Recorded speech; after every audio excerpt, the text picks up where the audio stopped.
Hello friends, welcome to my YouTube channel math you know. আজকের ক্লাসে আমরা আলোচনা করব ক্লাস 10-এর ত্রিকোণমিতি নিয়ে।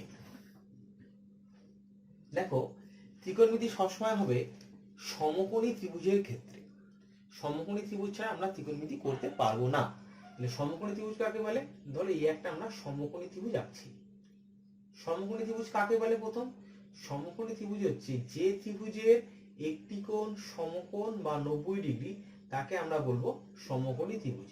ত্রিভুজ আঁকলাম এবিসি, একটা ত্রিভুজ যার এই কোণটা হচ্ছে 90 ডিগ্রি। তাহলে ত্রিভুজ এ বি সি এর এ বি সি এই কোণটা সমান 90 ডিগ্রি। তাহলে আমরা বলতে পারবো ত্রিভুজ এ বি সি সমকোণী। ত্রিভুজ এ বি সি সমকোণী। যে ত্রিভুজের একটা কোণ সমকোণ অথবা 90 ডিগ্রি, সেই ত্রিভুজটাকে আমরা বলবো সমকোণী ত্রিভুজ। তাহলে সমকোণী ত্রিভুজ হয়ে গেল একটা এবিসি। এই সমকোণী ত্রিভুজের সমকোণটা বাদ দিলে বাকি এই যে দুটো কোণ পড়ে থাকে, কোণ বিএসি, কোণ বিএসি এবং কোণ এসিবি, এই দুটো কোণই হচ্ছে সূক্ষ্ম কোণ। এই দুটো কোণই হচ্ছে সূক্ষ্ম কোণ। এখন এই দুটো কোণের সাপেক্ষে লম্ব কোণটা হবে আর ভূমি কোণটা হবে, সেটা আমরা আগে জানবো। ধরো এই একটা ত্রিভুজ হলো, যেহেতু এবিসি একটা সমকোণী ত্রিভুজ, এটা 90 ডিগ্রি মানে সমকোণ। তাহলে সমকোণের বিপরীত বাহুটাকে সবসময় বলে অতিভুজ। এটা হচ্ছে অতিভুজ। এই সমকোণের বিপরীত বাহুটাকে আমরা বলবো অতিভুজ। এখন এবি আর বিসি এই দুটো বাহুর মধ্যে একটা বাহু হবে লম্ব, একটা বাহু হবে ভূমি। যদি এবিটাকে আমরা লম্ব ধরি তাহলে বিসিটা হবে ভূমি, আবার যদি আমরা বিসিটাকে লম্ব ধরি তাহলে এবিটা হবে ভূমি। তাহলে কখন কোনটা লম্ব এবং কখন কোনটা ভূমি হবে সেটা জানবো কোন কোণের সাপেক্ষে নেওয়া হচ্ছে। ধরো আমরা কোণ নিলাম এ সি বি, তাহলে এ সি বি এর সাপেক্ষে এ সি বি এই কোণটার সাপেক্ষে এর উল্টো দিকে যে বাহুটা আছে, মানে এই কোণটার বিপরীত দিকে যে বাহুটা আছে সেটা হবে লম্ব। তার মানে এর সাপেক্ষে এবি হচ্ছে লম্ব, আর তাহলে বিসি হচ্ছে ভূমি। বিসি হচ্ছে ভূমি। তাহলে এসিবি কোণের সাপেক্ষে এবি লম্ব আর এসিবি কোণের সাপেক্ষে বিসি হচ্ছে ভূমি। অথবা আরো ভালো করে বলতে গেলে বোঝার জন্য মনে রাখতে পারো এসিবি এই কোণের সাপেক্ষে ভূমি কোণটা, কোণের সঙ্গে যে বাহুটা আছে সেটা। কোণের সঙ্গে যে বাহুটা আছে এটা তো অতিভুজ। সমকোণের বিপরীত বাহু হলেই সেটা অতিভুজ হবে। তাহলে অতিভুজ ছাড়া যে বাহুটা থাকছে কোণের সংলগ্ন সেটা হবে ভূমি, অথবা কোণের ঠিক উল্টো দিকে যে বাহুটা আছে সেটাকে আমরা ধরবো হচ্ছে কোণের সাপেক্ষে লম্ব। তাহলে এ বি সি এই ত্রিভুজে এ সি বি এই কোণের সাপেক্ষে লম্ব হচ্ছে এবি, আর এই কোণের সাপেক্ষে ভূমি হচ্ছে বিসি। এবার যদি আমরা নিই বিএসি এই কোণটা, তাহলে কোণ বিএসি এর সাপেক্ষে লম্ব কোণটা, যদি এই কোণটা নিয়ে আমরা এখন এর উল্টো দিকে বাহু কোণটা এটা, তাহলে এর সাপেক্ষে বিসি হচ্ছে লম্ব আর এর সাপেক্ষে এবি হচ্ছে ভূমি। তাহলে বোঝা গেল আমরা যে কোণটা নেব তার সাপেক্ষে লম্ব এবং ভূমি ঠিক হবে। এখন ত্রিকোণমিতিতে এই যে লম্ব আর ভূমি কিংবা লম্ব অতিভুজ কিংবা ভূমি অতিভুজ, এই সবগুলো এক একটা অনুপাতকে আমরা বিভিন্ন নাম দিই। কিরকম? ধরো, তাহলে এখন আমরা বলতে পারি এ সি বি এই কোণটা, কোণ এ সি বি এর সাপেক্ষে লম্ব কত? এর সাপেক্ষে লম্ব হচ্ছে এবি, আর এর সাপেক্ষে ভূমি কত? এর সাপেক্ষে ভূমি হচ্ছে বিসি। আর অতিভুজ কত? অতিভুজ সবার ক্ষেত্রেই সবসময় একই থাকে, এটা কোনো চেঞ্জ হয় না। তাহলে এখন যদি আমরা বিভিন্ন বাহুর অনুপাত নিই, ধরো আমরা নিলাম AB by AC, AB by AC, তাহলে এই কোণের সাপেক্ষে এবি হচ্ছে লম্ব আর এসিটা হচ্ছে অতিভুজ। তাহলে লম্ব বাই অতিভুজ এটাকে আমরা বলবো সাইন এ সি বি। মানে এই যে দুটো বাহুর অনুপাত এবি বাই এসি, এই অনুপাতটার নাম হচ্ছে সাইন এসিবি। এই কোণের সাপেক্ষে এই দুটো বাহুর অনুপাতটাকে আমরা বলবো সাইন এসিবি। তাহলে ত্রিকোণমিতিতে যে কোনো দুটো বাহুর যদি অনুপাত নিই, কোনো একটা কোণের সাপেক্ষে সেইটার একটা ত্রিকোণমিতিক অনুপাতের মান আছে। ধরো আমরা বললাম বিসি বাই এসি, তার মানে কি ভূমি বাই অতিভুজ, মানে এই বাহুটা আর এই বাহুটা, এই দুটো বাহুর অনুপাত। এই অনুপাতটার নাম কি? এই যে অনুপাতটা, এই অনুপাতটাকে ত্রিকোণমিতিতে নাম দেওয়া হয়েছে cos ACB, cos ACB। তাহলে আমরা কি বলতে পারি? এবি বাই এসি, এটাকে আমরা লিখতে পারি লম্ব বাই অতিভুজ।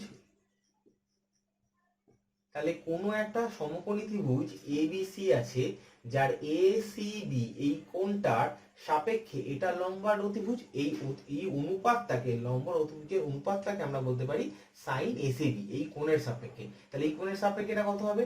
এটা হবে ভূমি বাই অতিভুজ। এই ভূমি বাই অতিভুজ, এই যে অনুপাতটা, এই কোণের সাপেক্ষে ভূমি এটা, আর এটা অতিভুজ, এই যে অনুপাতটা, সেই অনুপাতটাকে ত্রিকোণমিতিতে বলা হয় cos ACB। বোঝা গেল? আচ্ছা, এইবার ত্রিকোণমিতির কিছু কোণের নাম আমরা শিখব। যেমন কত, এটাকে বলা হয় থিটা, এটাকে বলা হয় আলফা, এটা আমরা ফিজিক্সেই পড়ে এসেছি আলফা। এটাকে বলা হয় বিটা,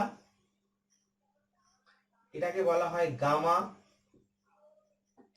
এটাকে বলা হয় ফাই।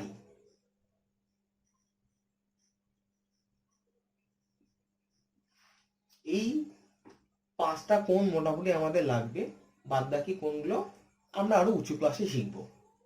তাহলে কি হলো? একটা সমকোণী ত্রিভুজের আমরা ত্রিকোণমিতি করতে পারবো। সমকোণী ত্রিভুজের সমকোণের বিপরীত বাহুটাকে বলে অতিভুজ, এবং যে দুটো সূক্ষ্মকোণ আছে সেই সূক্ষ্মকোণটার সাপেক্ষে কোনটা লম্ব হবে কোনটা ভূমি হবে সেইটাকে নিয়ে আমরা যদি বিভিন্ন অনুপাত নিই সেই কোণটার সাপেক্ষে, তাহলে এক একটা কোণের অনুপাতে আমরা নাম এক এক রকম দেব। তাহলে আমরা এইটুকু বুঝতে পারলাম। এখন আমরা দেখছি, যদি কোনো একটা কোণ, যে কোনো একটা ত্রিভুজের ক্ষেত্রে, ধরো এই ছবিতে যেটা আঁকা আছে এ বি সি, এই ত্রিভুজের এই কোণটাকে আমি নিলাম থিটা। তাহলে এখান থেকে আমরা বলতে পারি সাইন থিটা, সাইন থিটা সমান সমান কত? এ বি বাই এসি, মানে হচ্ছে লম্ব বাই অতিভুজ। কস থিটা সমান সমান বিসি বাই এসি, অর্থাৎ ভূমি বাই অতিভুজ। ট্যান থিটা, ট্যান থিটা সমান সমান কত? এবি বাই বিসি সমান সমান লম্ব বাই ভূমি। এবার যদি এই অনুপাতটা, মানে এই সাইন থিটা যে অনুপাতটা আমরা লিখেছি এবি বাই এসি, এই অনুপাতটা যদি উল্টে যায়, এরকম হয়ে যায় এসি বাই এবি, তাহলে কি হয়ে যাবে? এটা উল্টে যাবে, সাইন থিটা উল্টে গেলে কত হবে? অতিভুজ বাই লম্ব, অতিভুজ বাই লম্ব, কারণ এসিটা তো অতিভুজ আর এবিটা তো লম্ব। তাহলে এসি বাই এবি মানে অতিভুজ বাই লম্ব, তাহলে অনুপাতটা ঘুরে গেল। তাহলে এই অনুপাতটা তখন আমরা একটা নতুন নাম দেব, সেটার নাম হচ্ছে কোসেক থিটা। ঠিক আছে? যদি এই অনুপাতটা উল্টে যায়, এসি বাই বিসি হয়ে যায়, এসি বাই বিসি, তাহলে এটা কত হয়ে যাবে? অতিভুজ বাই ভূমি। অতিভুজ বাই ভূমি হয়ে গেলে কি করব? তখন এই অনুপাতটা উল্টে গেল, তখন এই অনুপাতটা উল্টে গেলে যে অনুপাতের একটা নতুন নাম দেওয়া হবে, সেই নামটা হচ্ছে সেক থিটা। যদি এই অনুপাতটা উল্টে যাওয়া হয়, বিসি বাই এবি হয়, বিসি বাই এবি, তাহলে এটা উল্টে গেলে কত হবে? ভূমি বাই লম্ব। এই অনুপাতটাকে আমরা ত্রিকোণমিতিতে বলি কট থিটা। তাহলে ত্রিকোণমিতিতে আমরা এই তিনটে অনুপাত হচ্ছে আমাদের মেন অনুপাত। তারপরে আমরা এই তিনটে অনুপাত যদি উল্টে দিই, তাহলে আরো তিনটে আমরা অনুপাত পাই। টোটাল আমরা অনুপাত পেলাম 6টা। যে কোনো একটা কোণের সাপেক্ষে আমরা ত্রিকোণমিতিতে 6খানা অনুপাত পেতে পারি। এই 6খানা অনুপাতের আলাদা আলাদা নাম আছে। সাইন থিটা সমান সমান লম্ব বাই অতিভুজ, কস থিটা সমান সমান ভূমি বাই অতিভুজ, ট্যান থিটা সমান সমান লম্ব বাই ভূমি, কোসেক থিটা সমান সমান অতিভুজ বাই লম্ব, সেক থিটা সমান সমান অতিভুজ বাই ভূমি, এবং কট থিটা সমান সমান ভূমি বাই লম্ব। এগুলোকে আমাদের বলবো ত্রিকোণমিতিক অনুপাত। কোনো একটা কোণের সাপেক্ষে ত্রিকোণমিতিক অনুপাত। আশা করি তোমরা বুঝতে পেরেছো।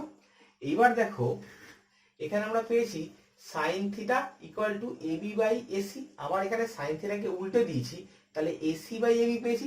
এগুলোকে আমরা সব ফর্মুলা হিসেবে মনে রাখবো।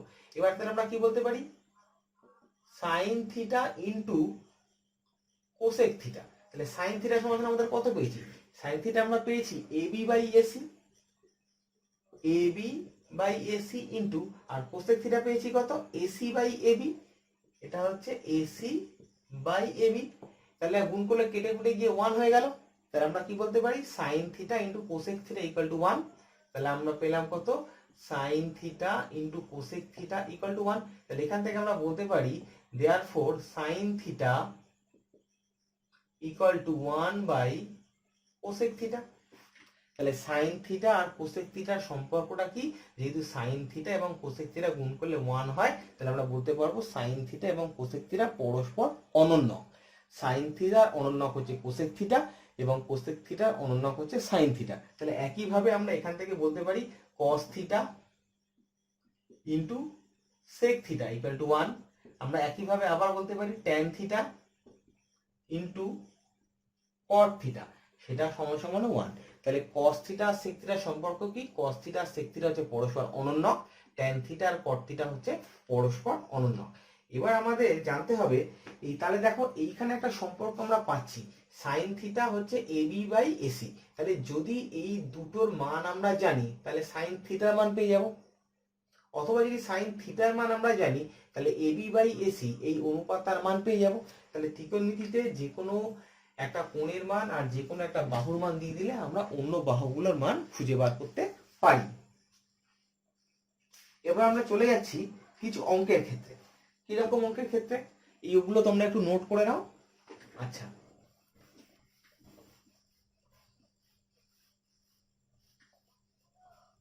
ধরো তোমাদেরকে বলে দিল এবিসি একটা সমকোণী ত্রিভুজ আছে এবিসি।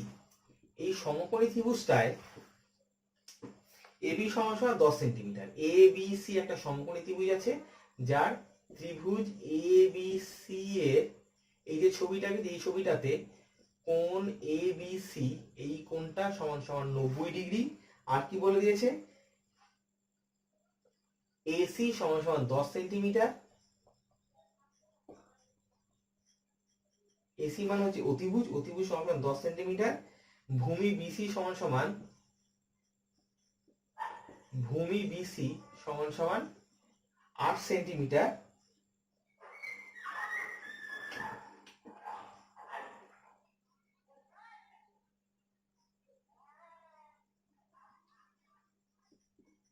লম্ব এবি সমান সমান 6 সেন্টিমিটার। তাহলে বললো যে এ সিবি, কোণ এসিবি এর সাপেক্ষে, কোণ এসিবি এর সাপেক্ষে সাইন থিটা, ট্যান থিটা, কস থিটার মান বার করো। অথবা তোমাকে বলে দিল তোমাদেরকে যে এই তিনটে বাহু এবিসি ত্রিভুজের তিনটে বাহু এসি সমান 10 সেন্টিমিটার, ভূমি বিসি সমান সমান 8 সেন্টিমিটার, এবি সমান সমান 6 সেন্টিমিটার। তাহলে সাইন এ সি বি কোণ সমান সমান কত, কস এ সি বি কোণ এটা সমান সমান কত, ট্যান এ সি বি এই কোণটা সমান সমান কত। তাহলে আমরা কি করে খুঁজে বার করবো, তাহলে আমরা জানি সাইন এ সি বি কোণ সমান কত, এই কোণটা রেসপেক্টে অথবা এই কোণটা সাপেক্ষে এ সি বি এই কোণের সাপেক্ষে সাইন কত, লম্ব বাই অতিভুজ, তার মানে কত এ বি বাই এসি। তাহলে এবি এর মানটা বসিয়ে দাও, এসি এর মানটা বসিয়ে দাও।